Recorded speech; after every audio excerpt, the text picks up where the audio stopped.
So here's our little poem at the beginning of February in our Nuji Busui. Bittersweet.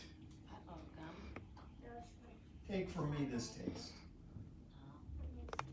Remove this suffering.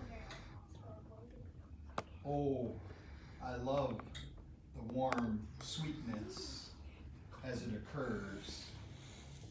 Then mistakenly try to grasp and hold it.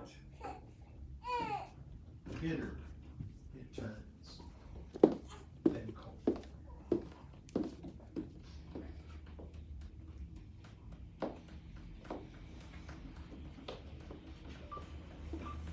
The mind is full. The mind is full.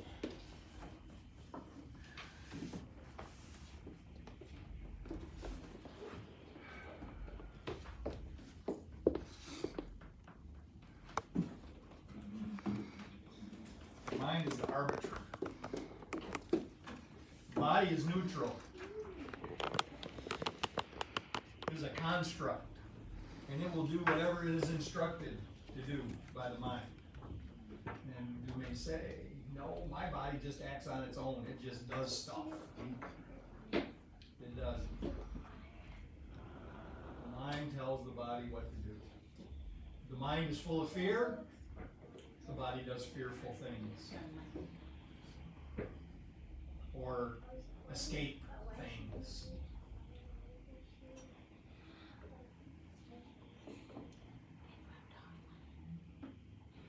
If the mind is filled with love, the body does loving things. Course in Miracles says that you shouldn't get upset with the body. The body is neutral. The body just does as it's instructed. It says that the body's best use is as a communications device. And that what we should be communicating is love. To be a blessing. Thank you. To be truly helpful. Hello, Greg. To give love and service.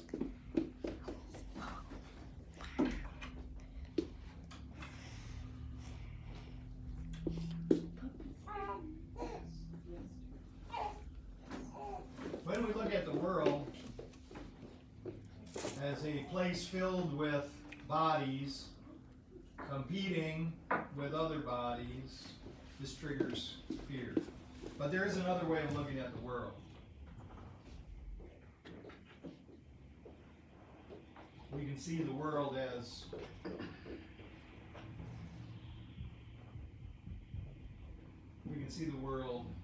an opportunity for healing.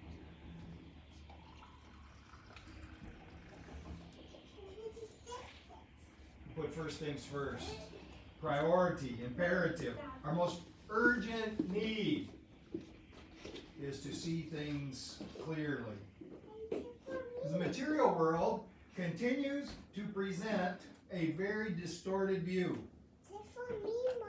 And this distortion is our function to forgive. So this is, we go, what? To forgive this distortion in the world. It doesn't mean that we say, I absolve the world of all the bad things. It means that we see through all of those disturbing things that we might have observed in the world. So our first priority is to establish vision. To decide what it is that we want to see. And what I want to see is what's really here. To start to realize that the world itself is just a symbol for that which lies beyond. To understand that wonder is widespread. Healing is common.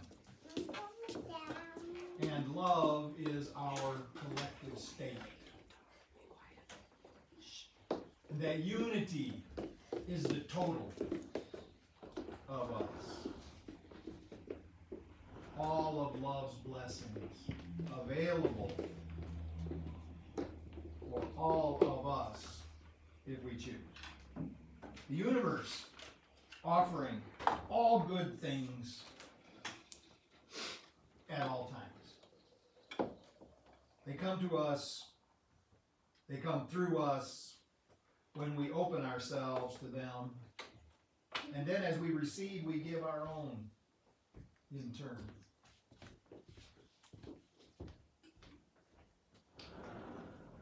Oh, nobly born. It is our honor to instantly reciprocate. It is our pleasure to share. And then the sharing becomes our joy. Absolved then of our imaginary crimes, we extend the same pardon to all others. Creation is continually establishing new marvels for us to experience. Our first priority is to send them on.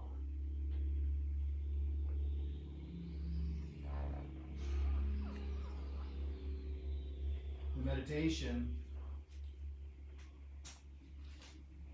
he said, I could see peace instead of this. So guys, just think about how many things happen during a day. How many events occur that are disquieting. How many things that when we see them we go, oh, I know what this is. I know what this is. This is trouble. This is aggression. This is insult. What if we just said, I could see peace instead of this? I could see peace instead of this. This is distraction. I could see peace instead of this.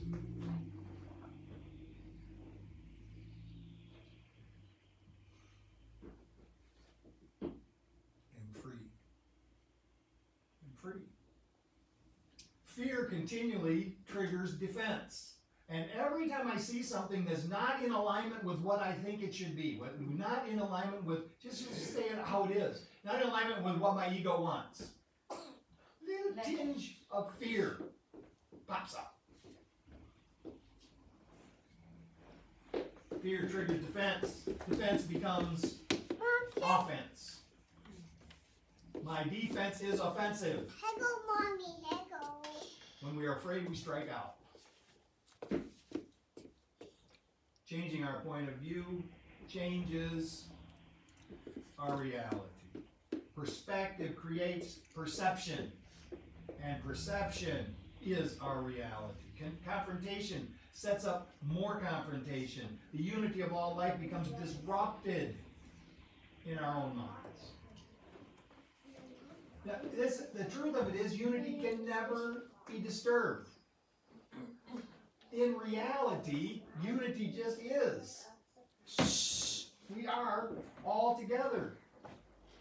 But in the darkness of our fragmented mind, it can't be reconciled until we decide for healing. So this is the point. I could see peace instead of this means it's a choice. It's my choice to make. When I make the choice and I say, this is what I want. This is what I really want. The Course keeps telling us that what we're getting in our lives, as much as we may complain about it, as much as we may be upset, as much as we say that we would like something else, that really we're getting it because we do want it. Not that God or events and circumstances are conspiring against us and punishing us for some reason, but actually that this is what we want. We are ordering from the Sears and Roebuck's catalog of life exactly what. That's an old reference, isn't it? That shows my age. Didn't they just die? Everybody dies. It's a good thing we're not bodies, right? So yes, we are ordering from the catalog. Say, no, I'm not. Yes, at some level we are ordering these things, but we can change it in an instant. And this change in this instant, it just arises out of us being able to say, I can see peace instead of this. Start with that. Peace is just a breath away. Bringing the darkness to light. Bringing the darkness to light.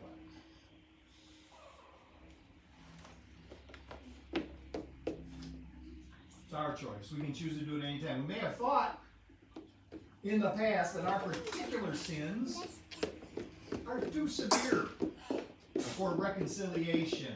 Oh, what I have done. What I have done is just too much. And this is so uncomfortable for us to be considering the fact that the things that we have done or thought or said are beyond reconciliation, that we can't focus on it for too long, so we focus on somebody else's stuff. So that we can say something like, oh, I would never do anything like that. I would never act that way. I would never. Here's the problem. In this world that we have designed, we all, each and every one, capable of anything, given the right circumstances and motivation. And tell ourselves in the moment that we are justified.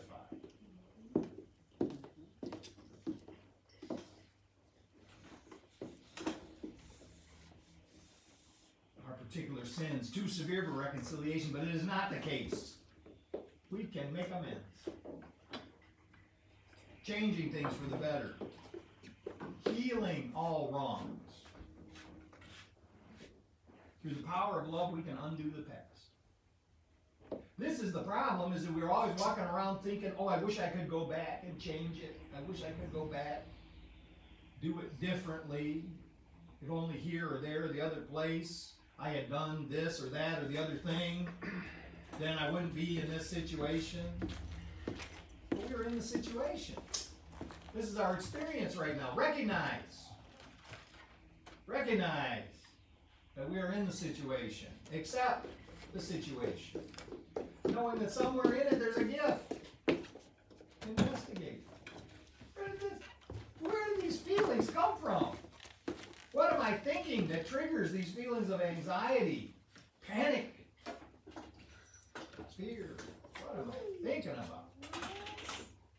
And then come to the realization, this is this ultimate realization, that is not me. That is not me. That is not who I am. That is a passing state of mind. It's just a feeling. It came to pass. It didn't come to stay. So, through the power of love, we undo the past in our minds. Not go back in time and do something different. We undo the past in our minds by seeing that in the reality of spirit it was not real. And I am still obsessed over things that are not real. Our penance is simple. You don't have to get out the knotted rope and beat yourself with it, even figuratively. All right? Our penance is simple. Where we saw threat, we now see promise. Rather than the expected punishment, which we're all waiting for. We're all waiting for. Ultimately, I know I'm going to be punished for all of these things. And rather than that expected punishment for these past events, we are rewarded with a true view of the love that is happening right now in the present moment. My mind is full. My mind is full of stuff. I am manufacturing all sorts of stuff to distract me from what's really going on. So this is the picture. Here we sit, bodies in a room. Each one of us having a slightly different experience. Some of us are not listening. Some of us are distracted by our own stuff that's going on in our mind. Some of us are agreeing. Some of us are agreeing and not even hearing what is really being said. Some of us, some of us are in conflict. But we're all sitting in the same room, and you would think that we would all be having the same experience, but we are not, because we have separated ourselves, and so we are all seen from a different perspective. Bodies in a room, all having a different experience. Bodies in a room, part of a building, on a street, in a city, a state, a country, on a planet, part of a solar system, in a galaxy, a minute speck in the universe. Picture of it. It is the opposite. It is actually the opposite. The reality is that you are mind. You are mind. And all of this extension from body to room to building, all the way to the universe, all of that is in your mind.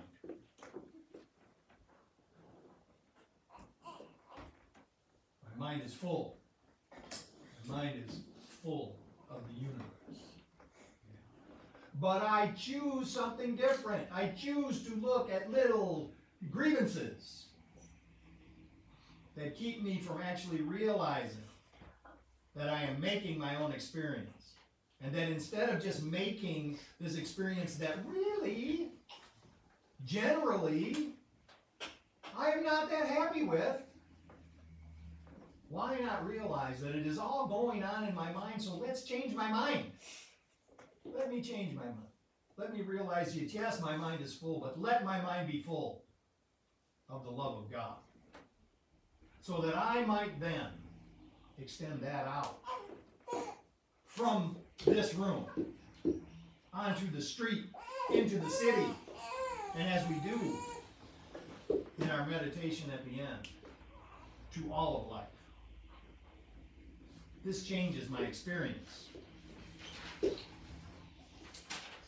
This becomes a miracle of really seeing things differently, a revelation, to say, I'm going to be open right now. I'm going to be open to a revelation. I want to reveal previously hidden truths for myself and for others. The Holy Spirit is ready right now. The Holy Spirit is ready and waiting to disclose the exact nature of the universe. I have been afraid to listen. We have been afraid to listen. Afraid that the shock might destroy us. The facts are the facts. We've been telling ourselves, regardless of whatever we're willing to hear, regardless of whether we are even willing to hear the facts. The fact is that God is. God is, and nothing else is. God is the whole of everything, the unity of all life, the sum total of all that exists. This is a dramatic reality which we have been hiding from. We keep hiding. We see all the reasons why that can't be true. The ramifications seem overwhelming. It invalidates our perceived independent life, repudiates our sense of isolation, and reverses our individual judgments. It means that everything we try to use to keep ourselves separate has been unfounded. Opening our eyes to love grants us the new vision. This is the ability to see into the larger self, which frees us from the small self. Mind is full. Mind